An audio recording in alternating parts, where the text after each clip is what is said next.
இப்ப மோடிக்கே மிரட்டல் விடுத்திருக்காரு. ஆமா. எதுக்காக அப்டின்னா, நீங்க எல்லா மாநில உரிமைகளையும் தடுப்பதற்கான எல்லா வேலைகளையும் செஞ்சீங்கன்னா, அப்புறம் விடுவோம்ல. அப்போ உங்களுக்கு சும்மாவே இருப்போமா? தேர்தல் நேரத்திலயும் நான் சொல்றது முதலமைச்சராக இருந்த பொழுது, அந்த பதவிக்கு ஒரு மாண்பு இருக்கு. நம்ம வேலை இவர்களுக்கெல்லாம் சில்லறைகளுக்கு பதில் சொல்லிக்கிட்டு இருக்கிறது இல்ல. அப்படின்னு ஒரு இருக்கு இல்லையா? நீங்க எந்த இடத்துலயும் பார்க்க முடியாது அவர. அது வந்து அண்ணாவின் குணம். அண்ணா வந்து பார்த்தீங்கன்னா, எப்பொழுதும் யாரையுமே கடிஞ்சொல் சொல்ல மாட்டாரு. அவருடைய இத்தனை ஆண்டுகள அரசியல் வரலாறுல பார்த்தீங்கன்னா, அண்ணாவுக்கு முன்னாடி சரி பெரியார பயங்கர படுமோசமா திட்டுவாரு. கேட்கிறவன் போய் நான்கு சாகுற மாரி திட்டுவாரு.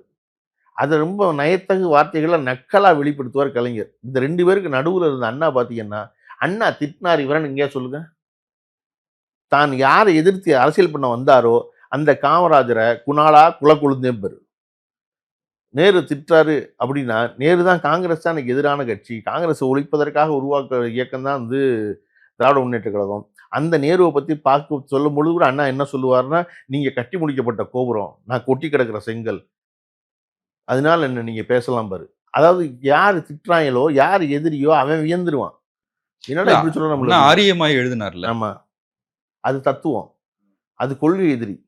ஆனா தனிப்பட்ட முறையில சொல்றேன். தனிப்பட்ட முறையில. யாராவது திட்டிருக்காங்களா? நீங்க எல்லாம் கொரோனாலே போயிருக்க வேண்டியதுன்னு சொல்லியிருக்காங்களா? அதைப் போல சொல்றேன். அதைப் போல வந்து திரு ஸ்டாலின் அவர்கள் வந்து இந்த 5 ஆண்டுகள்ல நான் பார்த்த பெரிய மாற்றம் என்பது, ஒரு மிகச்சிறந்த பண்பாளரா அவர் மாறியிருக்காருன்னு நினைக்கிறேன். ஆனா அவருடைய ஒரு கடுமையான ஒரு வேலை இருக்கு பார்த்தீங்களா? அந்த வேலை தொடர்ச்சியா அவர் பண்ணிக்கிட்டே இருக்காரு. என்னங்க அவசியம் இன்னைக்கு வந்து காலையில கிளம்பி போய் 7 மணிக்கு போய் வீதி வீதியா போய் நின்னு கேட்கணும். யாராவது கேட்கறாங்களா பாருங்க.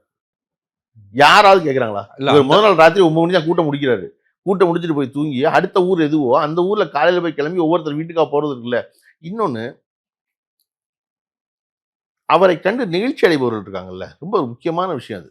என்னன்னா, ஆணும், பெண்ணும் முதலமைச்சரா மரியாதை இருக்கிறது வேற. இவரால் நாம் நலம் பெற்றோம் அப்படின்னு நினைச்சு நன்றி சொல்ல ஓடி வந்து புன்னகைக்கிறது வேற. ஆனா எதிர்ல இருக்க ஆள் நெகிழும்போது என்ன செய்வீங்க நீங்க? எதிர்ல இருக்க ஆள் கண்ணீர் ரொம்ப என்ன செய்வீங்க? ஆறுதல் சொல்லுவீங்க. சரி, சரி பரவால்ல விடு அப்படிம்பீங்க. எதிர்ல இருக்க ஆள் நெகிழ்ந்து சொல்லும் பொழுது, நீங்க அவருடைய ரியாக்ஷன் பார்த்தீங்கன்னா ரொம்ப நுட்பமா இருக்கும்.